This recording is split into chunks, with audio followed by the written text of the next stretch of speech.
From getting attacked in prison, Then I ran out to the bathroom and checked myself to see if all my limbs were where they should be, and they were. to the clubhouse being hit by anti-tank missile. These are the most dangerous Hells Angels leaders in Europe. Number 1. Bent Svein Nielsen. In 1980, 22-year-old Bent Svein Nielsen co-founded the Hells Angels' first chapter in Scandinavia. But just 4 years later, a Danish court convicted him of 2 counts of first-degree murder and sentenced him to 16 years in prison. This should have been the end of the story, but it was just the beginning. By the time he walked out, he was supposed to be irrelevant. That did not work as planned. Nielsen refused to back down.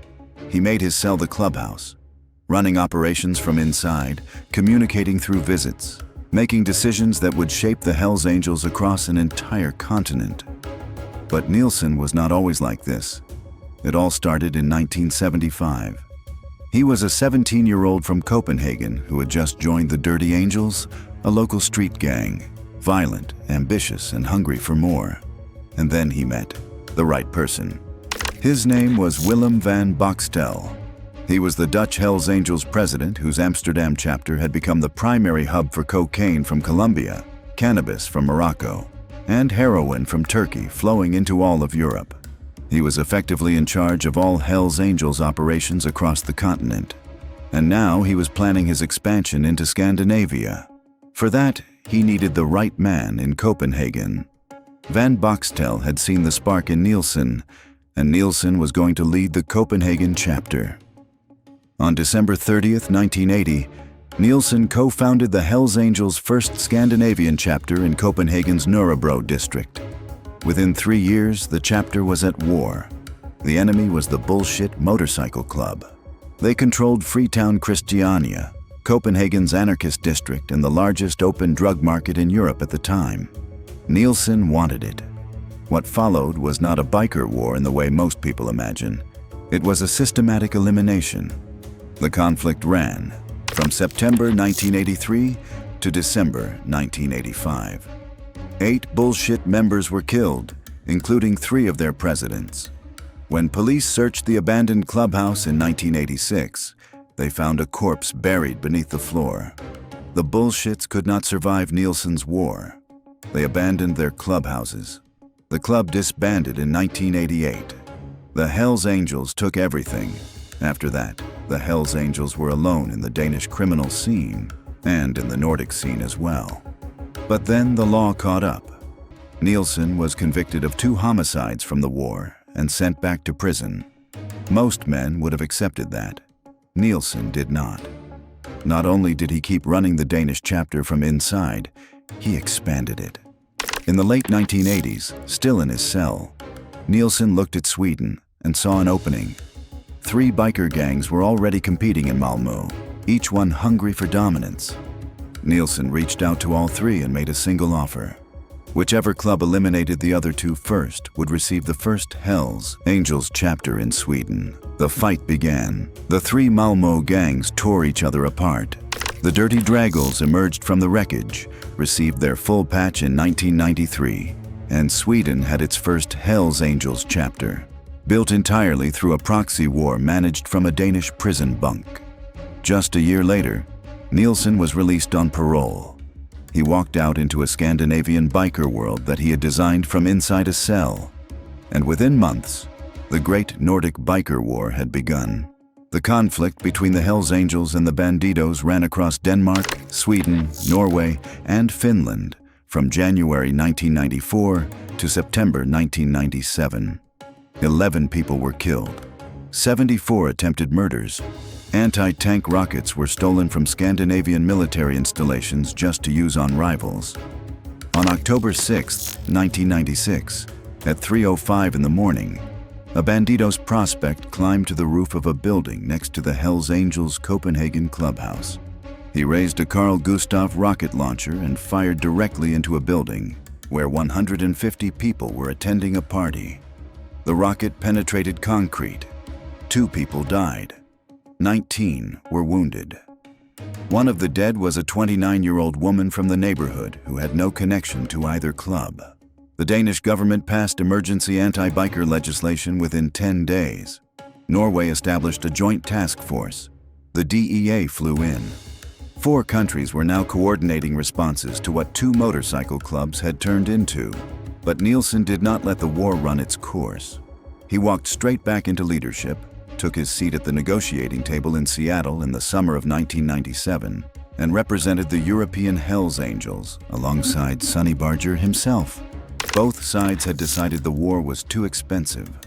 And on September 25, 1997, Nielsen stood in front of Danish television cameras and shook hands with Bandidos president Jim Tindon on the national evening news, live, in front of the entire country.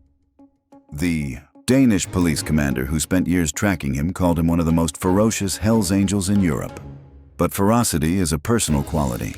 What Nielsen demonstrated was something rarer, that physical confinement is only a limitation if the person confined accepts it as one. He never did. Number 2. Jørgen Junke Nielsen. It was May 25, 1984. Henning Norbert Knudsen, better known as Mackerel, was the national president of the Bullshit Motorcycle Club. He had survived the gang war with the Hells Angels for nearly a year. He had buried friends. He had kept his club together. That morning, he was on his own driveway. Jørgen Nielsen walked up, raised a submachine gun, and shot him dead. Then he walked up to the body, kicked it over so he wouldn't have to look at the face, and fired several more rounds into it to make sure. Knudsen's wife was watching the entire time. Nielsen walked away. That single act told the entire Bullshit Motorcycle Club exactly what kind of war this was. Not long after, the club disbanded. The Hells Angels took everything. But to understand Jørgen Nielsen, the story has to go back further. His criminal career had started in 1975 when police arrested him for fighting at a bar. He was 15 years old. 3 years later, he was back in prison for stabbing a man. He also bought his first motorcycle that year, and when he walked out of prison in 1980, he did 2 things immediately. He co-founded the Hells Angels' first chapter in all of Scandinavia, based in Copenhagen's Nørrebro district. And he started building the reputation that would make him one of the most feared men in Denmark. The chapter he co-founded alongside Bent Svane Nielsen was not large at first, but it was organized and it was violent. Within 3 years, it was at war with the Bullshit MC. And on May 25, 1984, Jørgen Nielsen ended that war personally on a driveway in Copenhagen. Then he ran. He fled to Canada and joined the East End Vancouver chapter of the Hells Angels under a false name. The East End Vancouver chapter was considered the most violent Hells Angels chapter in Western Canada. He fit right in, but Danish authorities were not done with him. He was tracked down, extradited back to Denmark, and sentenced to 16 years in prison. From prison, he did something unexpected. He became famous. Nielsen appeared regularly on Danish television. He wrote a best-selling memoir called Mit Liv, which translates to My Life, in which he portrayed himself as a victim of Danish conformist society. He argued that he was being persecuted simply for not fitting in. Millions of Danes read it. He became a genuine celebrity. The same man who had shot a rival president dead on his own driveway while the man's wife watched was now giving television interviews and winning public sympathy. But not everyone was sympathetic. In 1996, during the Great Nordic Biker War, the Bandidos decided to settle the score with him while he was locked up. They infiltrated his prison cell at Jyderup State Prison. They fired more than 20 rounds through the cell window. They shot him 3 times. He survived. After his release, Nielsen continued to be a public presence in Denmark. He had spent years building a profile as the articulate, controversial face of the outlaw biker world. But in November 2020, the club he had co-founded 40 years earlier made a decision about him. The Hells Angels expelled Jørgen Nielsen in bad standing. Bad standing is not a neutral exit. It is the worst possible outcome in that world. It means the club considers him an enemy. The man who had built the first Scandinavian chapter personally killed the rival president, survived a prison assassination, and written a best-selling book about all of it, was now living in self-imposed exile in New Zealand. Number 3. Big Willem van Boxtel. At its peak, one man's network controlled the flow of cocaine coming in from Colombia, cannabis coming in from Morocco, and heroin coming in from Turkey and Afghanistan, all of it moving through 2 ports into the rest of Europe. That man was not a cartel boss. He was not a government official. He was the president of the Hells Angels Amsterdam chapter. His name was Willem van Boxtel. But the story of how he got there does not start with drugs. It starts with a high school. In September 1974, Van Boxtel was 18 years old.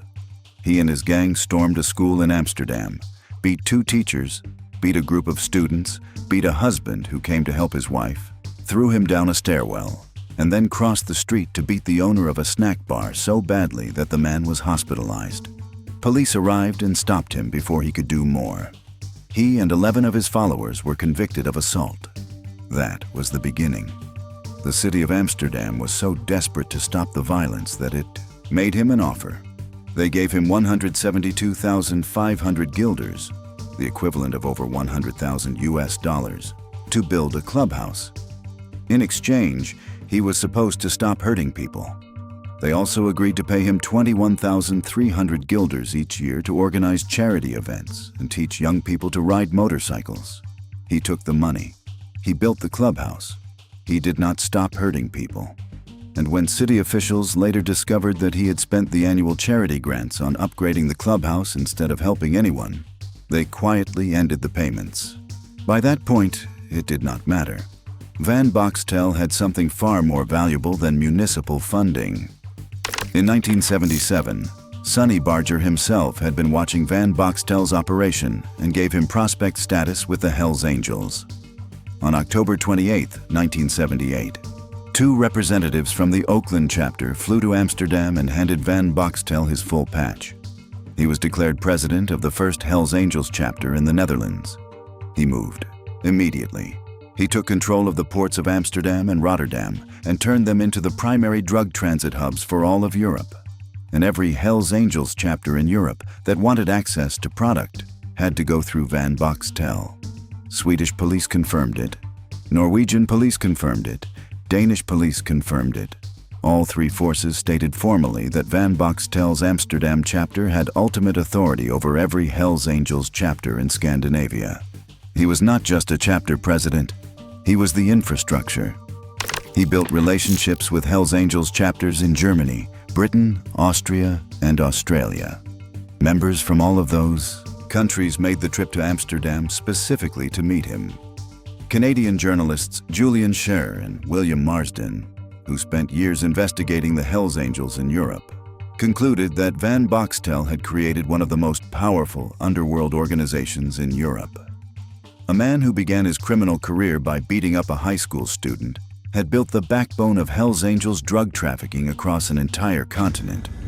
The city of Amsterdam paid for the clubhouse he ran it from. Number 4. Frank Hanebuth. Local newspapers in Hanover described him as refined and respected. Politicians attended his events. Business owners welcomed him. He was photographed at civic gatherings, charity functions, and community celebrations. One local report described him as the man who had brought order to Hanover's red light district, the kind of figure who had replaced chaos with structure and made the neighborhood safer for everyone in it.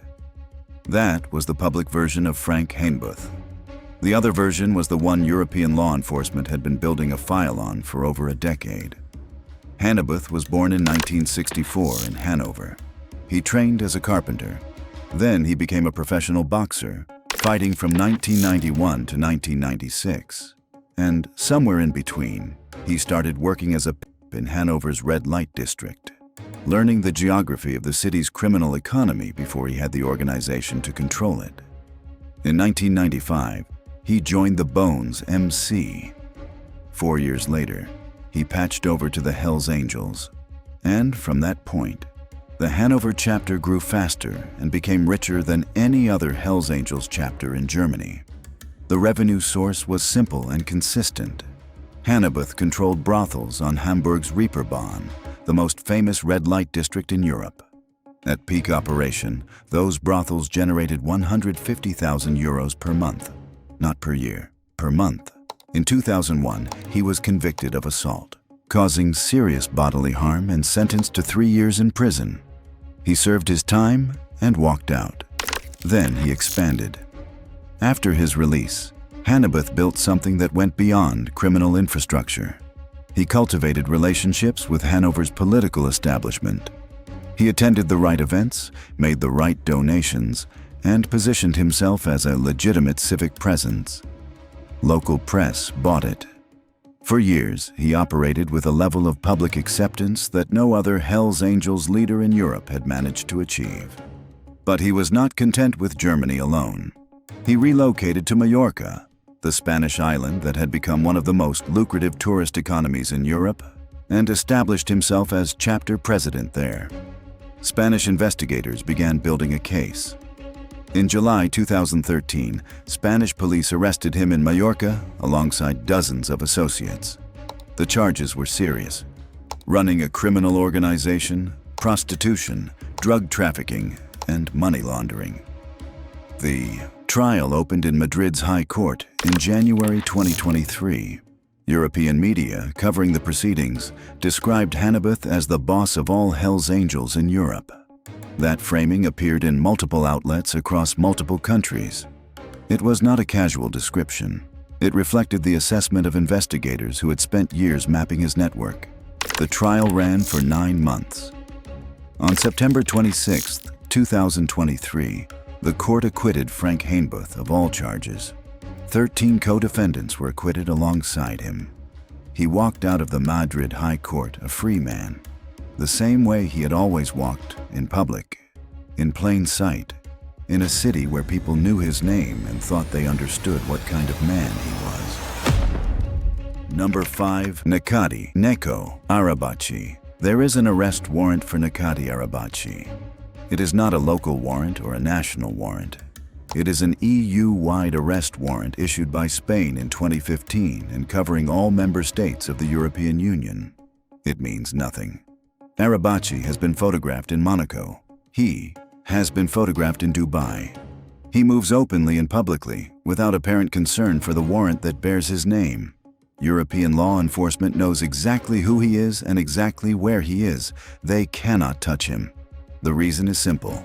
Turkey does not extradite its own citizens, and Arabachi is a Turkish citizen. That legal fact is the reason he is still free. Arabachi was born in 1972 in Cologne. On the surface, he ran a fruit business. In reality, he controlled the bouncer scene and the brothel network across Cologne, Leverkusen, Frankfurt, and the entire Ruhr region. The fruit business was the cover. The bouncers were the enforcement. The brothels were the revenue. For years it worked. Then, in 2002, a special police task force arrested him. 2 years later, in 2004, a German court convicted him of ringleadership in a criminal organization, serious human trafficking, and extortion. He was sentenced to 9 years in prison. That should have ended it. But while Arabachi was serving his sentence, something happened that illustrated exactly who he was. He allegedly decided to have the prosecutor handling his case killed. He reportedly hired an Albanian contract killer from Duisburg to carry out the assassination. German police discovered the plot, bugged his prison visiting room, and gathered enough evidence to charge him. He was acquitted on a technicality. He served his sentence, was released in 2007, and was deported to Turkey. Most men in that position would have stepped back. Arabachi did the opposite. In 2010, he was appointed president of the Hells Angels MC Nomads chapter in Izmir, Turkey. When Frankie Hanebuth was arrested in Mallorca in 2013, investigators and journalists began asking who would fill the vacuum at the top of the European Hells Angels. Arabachi's name came up immediately. He was considered the primary candidate. Spain responded by issuing the EU-wide arrest warrant in 2015. It covered organized crime, extortion, drug trafficking, and brothel management. Every EU member state was formally notified. Arabachi continued living his life. European law enforcement agencies can document his movements, file their reports, and update their case files. None of it changes his situation. As long as he stays out of EU territory and Turkey continues its extradition policy, the warrant is a piece of paper. Arabachi has not been stopped by anything. Number 6. Padir. There is surveillance camera footage of the killing. It shows the moment a man connected to the bandidos camp was executed in a targeted hit. Clean, organized, deliberate. Not a brawl, not a street confrontation that escalated. A planned operation carried out by people who knew exactly what they were doing and who had given the order to do it. That order came from Padir. Padir was the president of the Hells Angels Berlin City chapter, in a city where the Hells Angels and the Bandidos had been fighting over territory for years. He was the man running the Angels side of it. When a rival figure began moving toward the Bandidos camp, Padir made a decision. The execution followed. He was convicted. He was sentenced to life in prison. And then, according to German authorities, he kept running the operation. Not from a position of weakened influence, not symbolically. Investigators alleged that Padir continued directing street operations in Berlin from inside his cell, communicating through smuggled phones that correctional officers repeatedly failed to locate. The infrastructure he had built did not pause because its president was behind bars. It is a pattern that appears more than once on this list. The cell door closes, and the men who built something real simply find another way to keep it running. For some, prison is a disruption. For others, it is a change of office. Padir belonged to the second category. The surveillance footage that convicted him did not stop him. The life sentence did not stop him.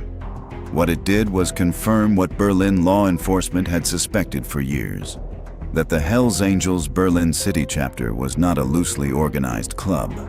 It was a criminal operation with a command structure, and Padir was at the top of it.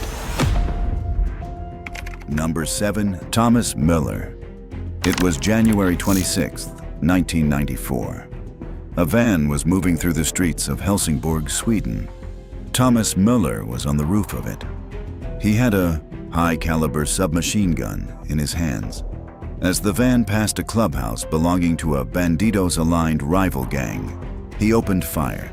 One member was hit. He lost a finger. It was the opening shot of the Nordic biker war from the Swedish side, and Müller had fired it personally. But to understand why he was on that roof, the story has to go back to 1993. It was Bent Svane Nielsen, still in his Danish prison cell, who had engineered the creation of Sweden's first Hells Angels chapter. 3 biker gangs in Malmö had been given a single offer: eliminate the other 2, and the patch is yours.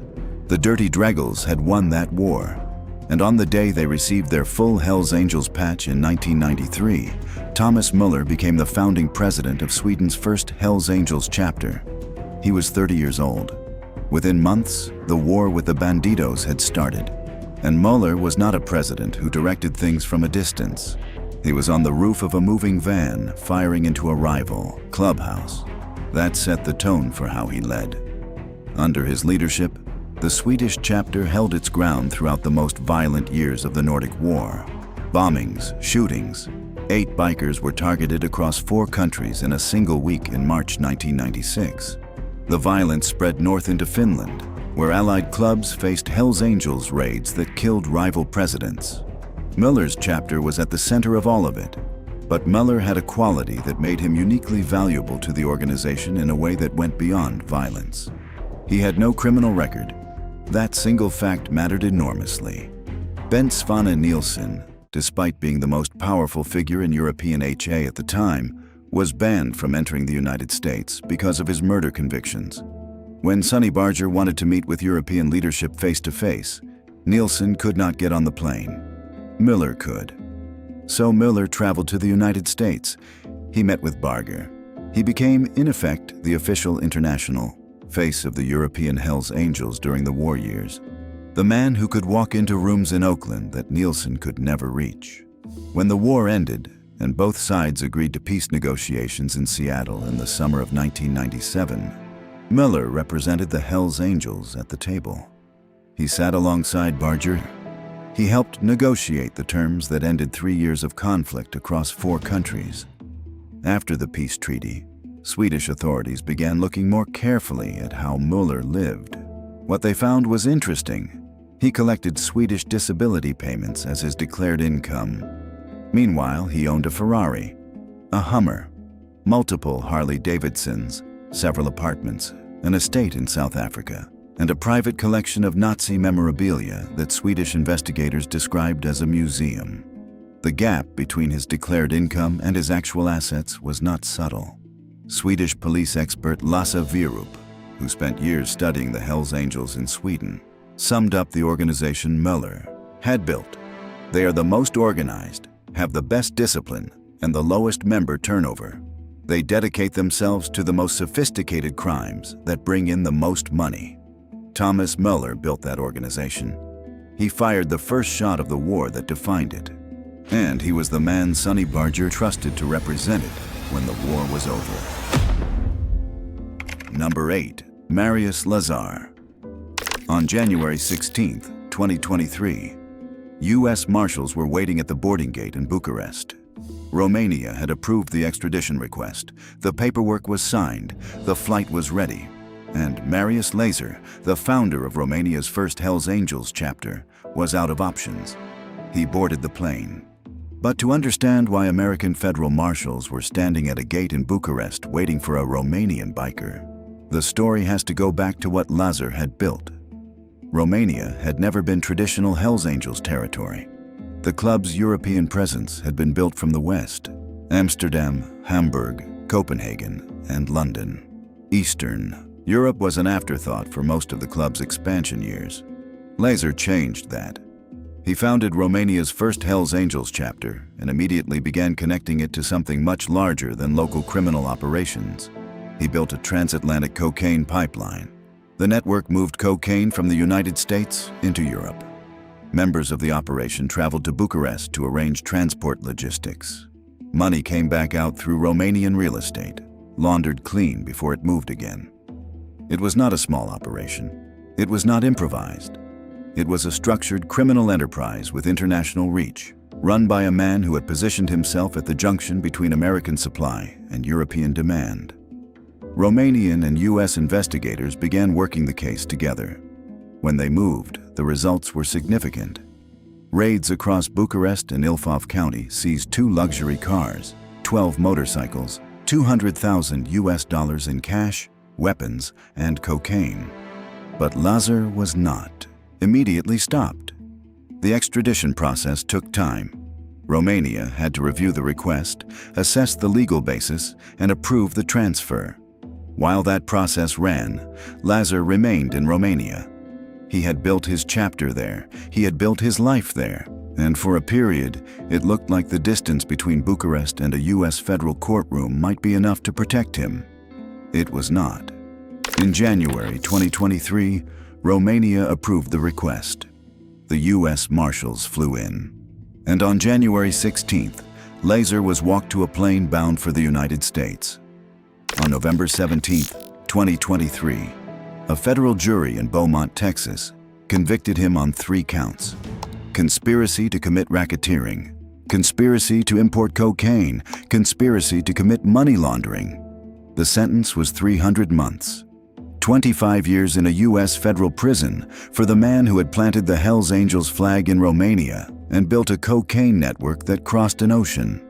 He had spent years operating in a country where American jurisdiction felt abstract and distant.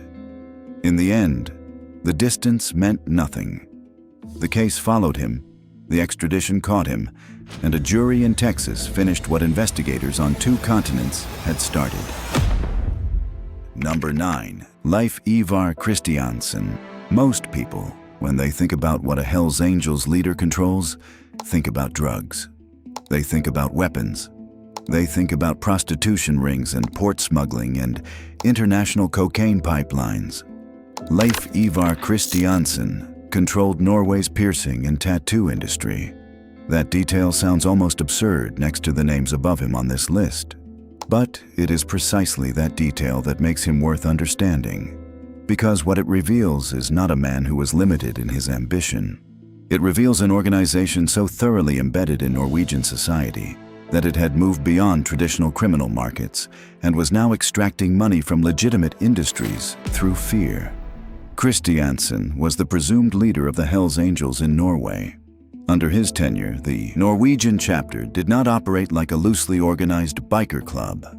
It operated like a business. A criminal business with structure, hierarchy, and enforceable rules about who was allowed to compete in which markets. If you wanted to open a piercing studio in Norway, you needed to understand who controlled that space. If you wanted to run a tattoo shop, the same applied. Competitors who did not comply with the Angels' terms did not stay in business. Some were robbed, some were threatened. The message was consistent and effective. In 2011, the Sør-Trøndelag District Court convicted Christiansen of aggravated robbery, multiple drug charges, and threatening competitors in the piercing and tattoo industry. He was sentenced to 57 months in prison and fined 275,000 Norwegian kroner.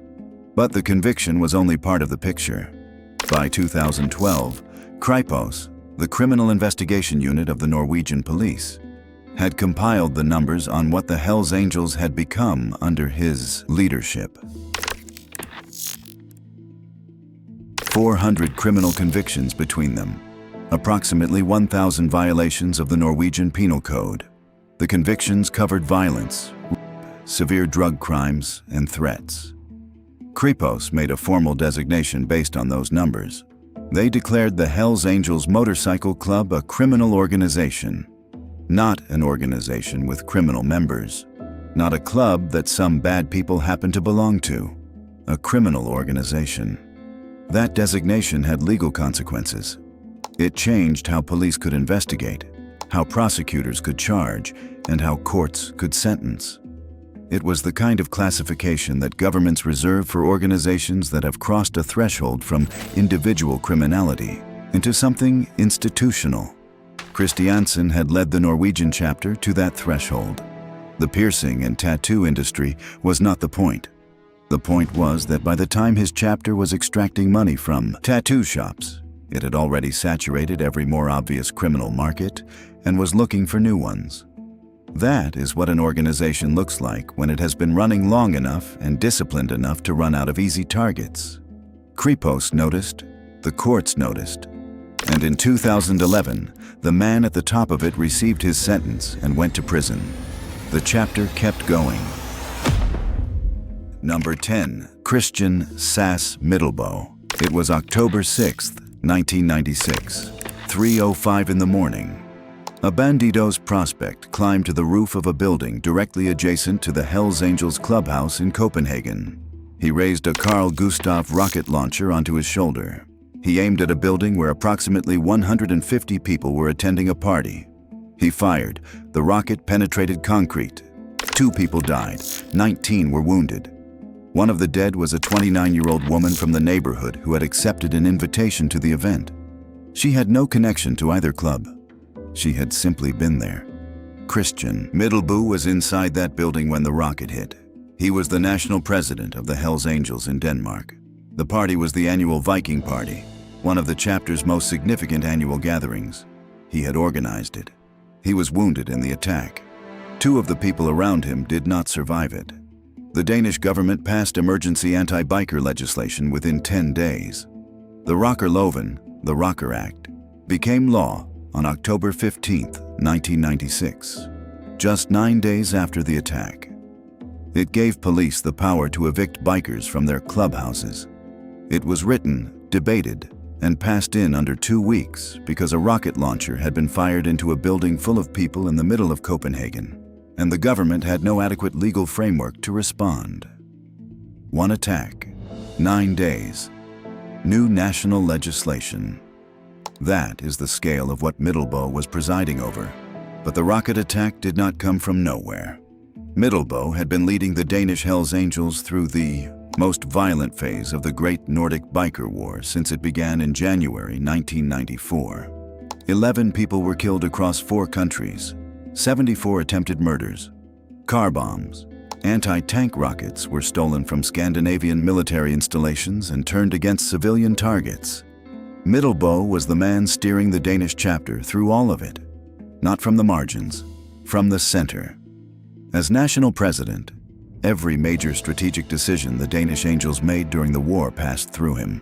The bandidos had tried to kill him at his own party, in his own clubhouse, with a weapon designed to destroy armored vehicles. He survived. He kept leading. And when the war finally ended on September 25, 1997, and Nielsen shook hands with the bandidos' president on live Danish television, it was the organization Middelboe had held together through 3 years of sustained military-grade violence that was sitting on the other side of that peace treaty. The rocket that came through the wall on October 6, 1996, was aimed at ending the Danish Hells Angels at their most vulnerable moment. It did not work. The Nordic Biker War produced most of the names at the top of this list, but the most concentrated single act of violence by any Hells Angel in Europe did not happen in Scandinavia. It happened in a Belgian industrial zone on a Tuesday afternoon. Number 11. Ali Ipekci. It was May 20th, 2011.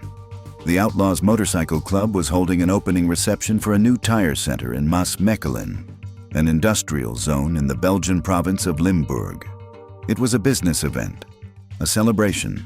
Members, hang-arounds, and supporters had gathered to mark the occasion. There was no reason to expect what came next. Ali Ipekci walked in. He was a Hells Angels member.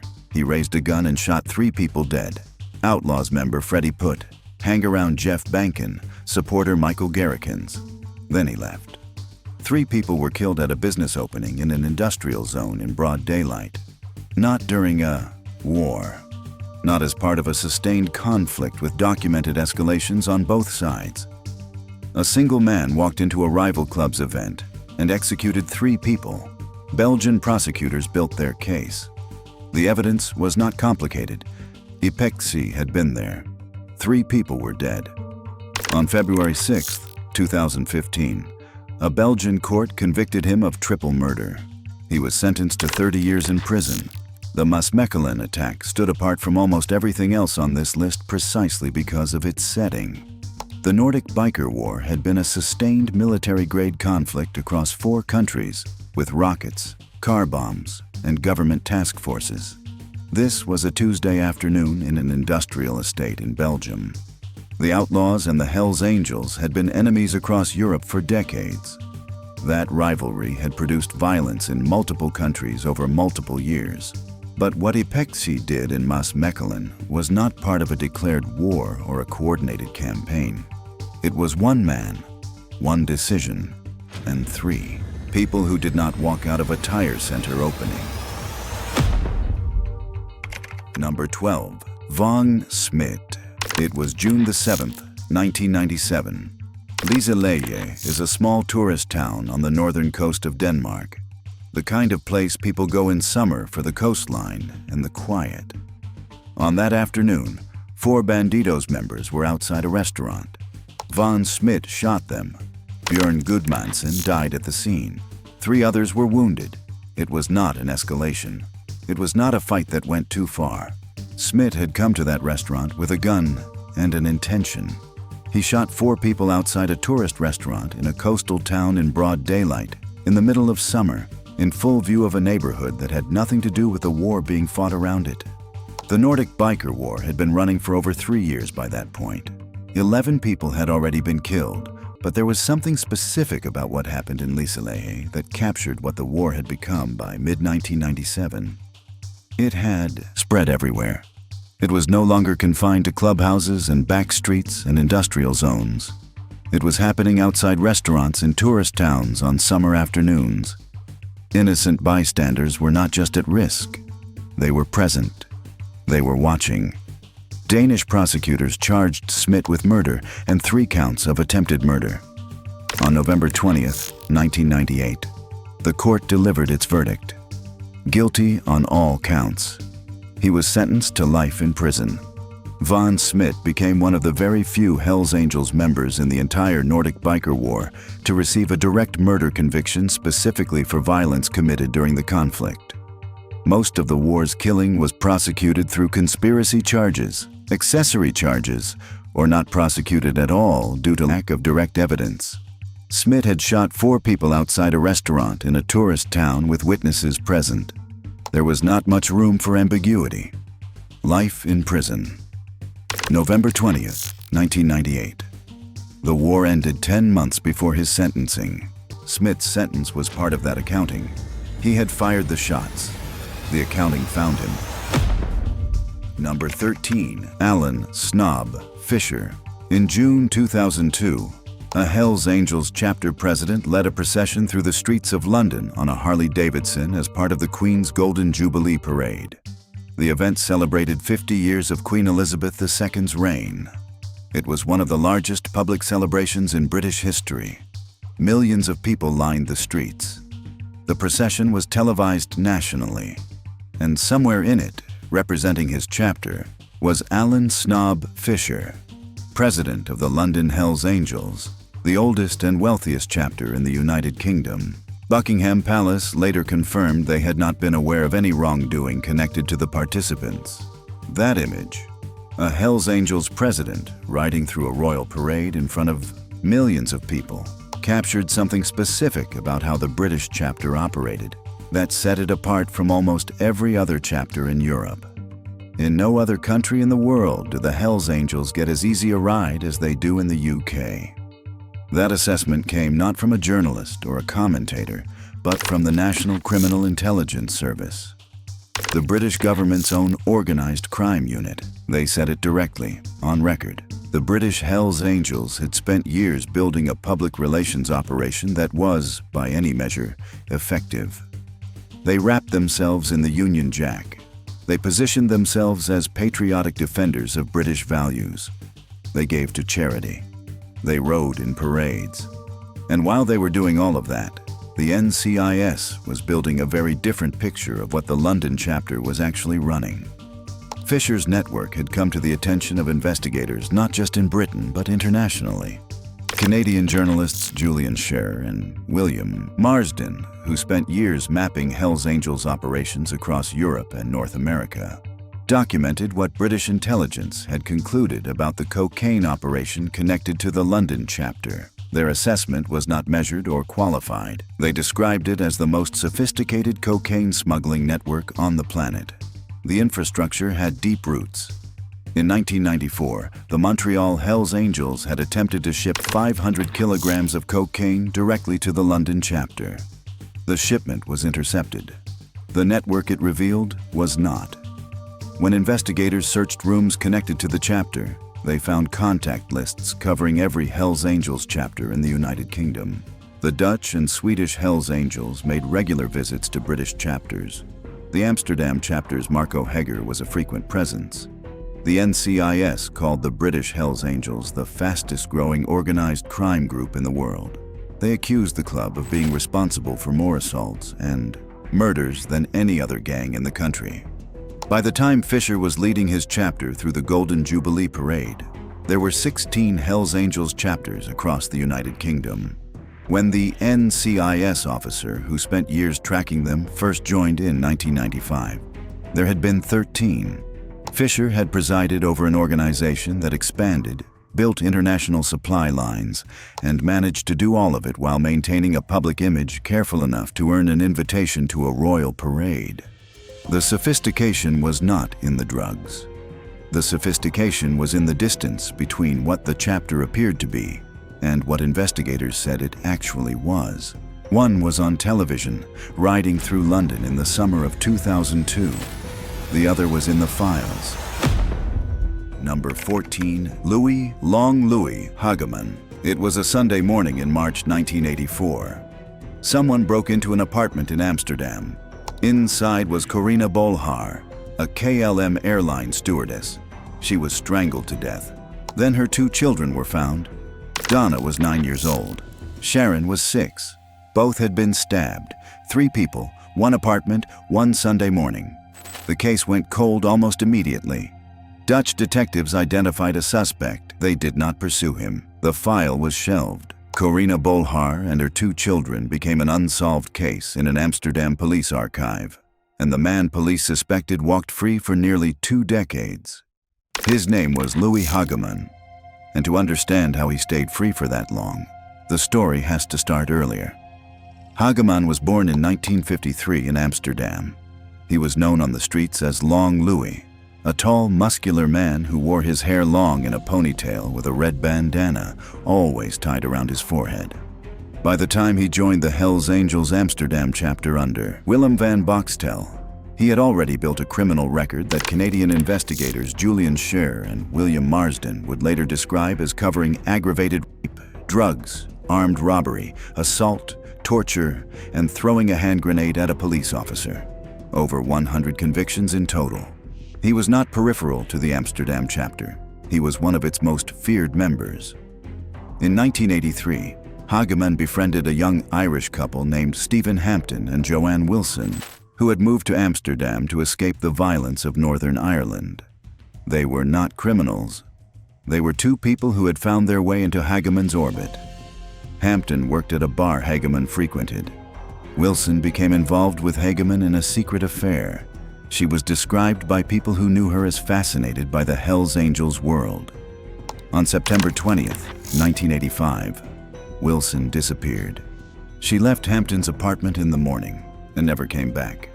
Her torso and left leg were later recovered from an Amsterdam canal. The case was never solved. Dutch authorities cleared Hageman of Wilson's murder due to insufficient evidence. But one of Hageman's former girlfriends, a woman named Meer, later told investigators a different story. She stated that while living with Hageman, he had bragged to her about killing a woman in 1984, along with what he called her brats. She said he had also boasted about strangling a separate girlfriend, dismembering her body, feeding parts of it to pigs on a farm owned by another Hells Angel, and dumping the rest in a canal. She recounted how Hageman had been hospitalized after he tried to strangle her to death in a jealous rage, and how he had shot an ex-boyfriend of hers in the leg in an attempt to castrate him. None of this reached a courtroom for years. Then, in 2001, Dutch journalist Peter R. de Vries began investigating the Bolhar case for his crime television program. The Netherlands had a statute of limitations on murder set at 18 years. The clock on the Bolhar case was almost out. De Vries found that Hageman had been the prime suspect in 1984, and that detectives had not pursued him. He began interviewing witnesses. He discovered the Wilson case alongside it. The Dutch Hells Angels responded by attacking his camera crew with rocks to force him to stop.